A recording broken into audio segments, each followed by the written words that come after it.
have been times when I've had rather interesting compliments from people.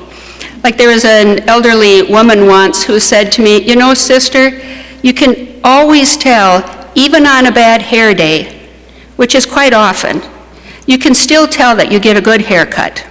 I thought, thank you, okay. Or a 6th grade boy that I was tutoring in reading comprehension said to me, "You know, it's okay being stupid around you because you get it." Thank you.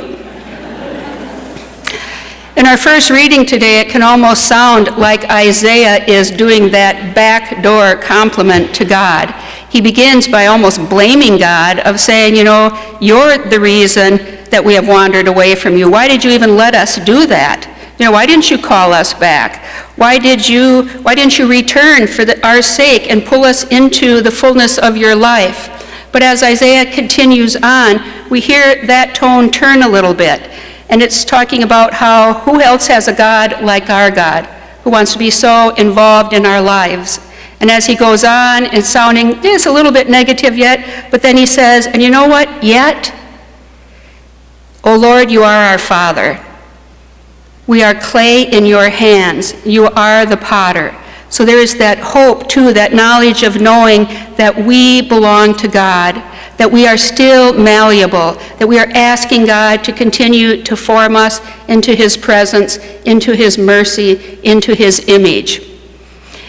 Another compliment that I received once was at a pastoral council meeting where the head of the council, this was in a previous parish, got upset with me and said, "Oh, that's right.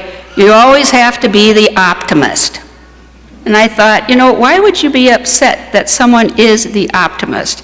Because isn't that what we're called to do as Christians? Isn't that really what this Advent season is about? As we do everything we can to bring that light of Christ into the darkness of our world, to allow that light of Christ to come into the darkness within each one of us. And our gospel today talks about the master who sends the stewards out and says each one has their task to do. And friends, that's us. Each one of us is continually sent out with our own task to do, with our own task in bringing about that light of Christ into our world. There's a wonderful book that's called "The Impossible Will Take a Little While." Again, as Christians, we are called to be those people who look at parts of our world that are seemingly impossible and to do everything we can to bring the possibilities of peace and of love and of truth and of hope into our world. We may not be able to do it on a large scale. If we look at peace in our world, we may not be able to influence North Korea to settle down with their hostility. But we can do things to bring peace into our own families. We can do things to bring peace into our own community. We can do things to allow God to bring that peace into our own hearts. And so, friends, as we enter into this Advent season, let us remember that each one of us has been given a task.